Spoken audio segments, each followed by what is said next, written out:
I noticed the silence before anyone told me. No chirping, no wings, no distant crows perched on power lines. Just wind and the sound of leaves rubbing together like dry hands. The town of Briar Hollow had no birds. I moved there for quiet. The real estate listing called it peaceful, the kind of place where nothing unexpected happens. The first night, I asked my neighbor about the silence. She dropped her groceries. "Don't say that word," she whispered. "What word?" "You know." She wouldn't say. The town had rules posted everywhere, on bulletin boards, on telephone poles, inside my rental home. Briar Hollow community guidelines. Do not imitate bird calls. Report any feather sightings immediately. If you hear chirping, remain indoors. Do not investigate sounds in walls or trees. They are not birds. That last line was underlined repeatedly. No one explained. They simply lived with the absence. The sky remained empty. Trees never stirred with life. Even insects seemed quieter, like they understood something I didn't. Then, on my 6th night, I heard it. A chirp.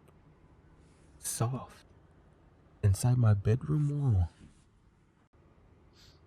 The sound was wrong. Not melodic. Too precise. Each note identical. Perfectly spaced. Like a machine pretending to be alive. I told myself it was rodents. The chirping moved along the wall, then into the ceiling, tracking my position in the room.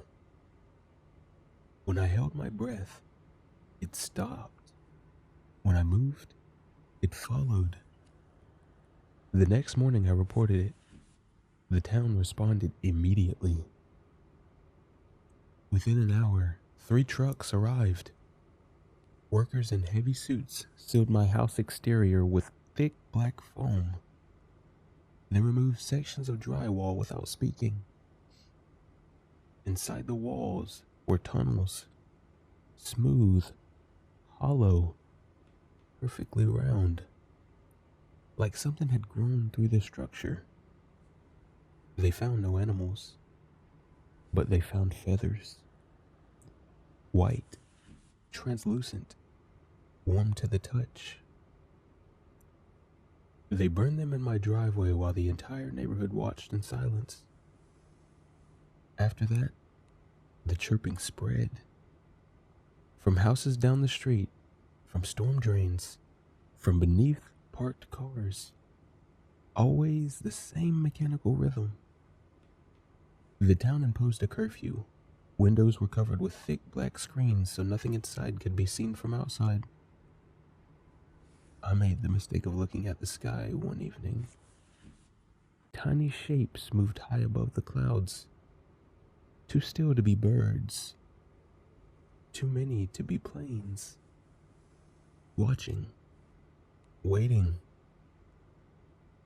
The truth came from the town's oldest resident. "They learned us," she said quietly. "They learned the shape of birds first.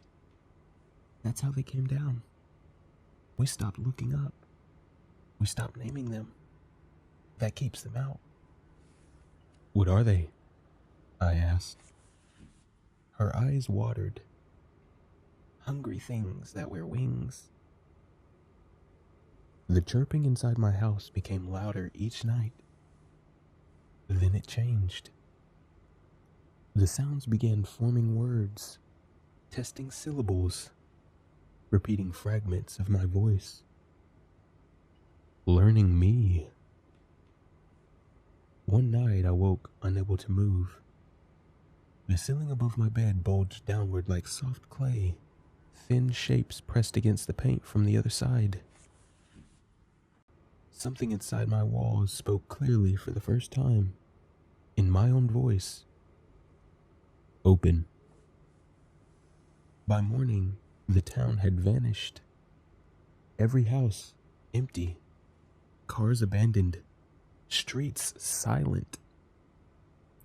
Only feathers remained, scattered across the ground like ash. The sky above Briar Hollow was now full, shapes circling endlessly, watching the last person who still knew what birds were supposed to look like. Watching me. And every night, the chirping gets closer to sounding human.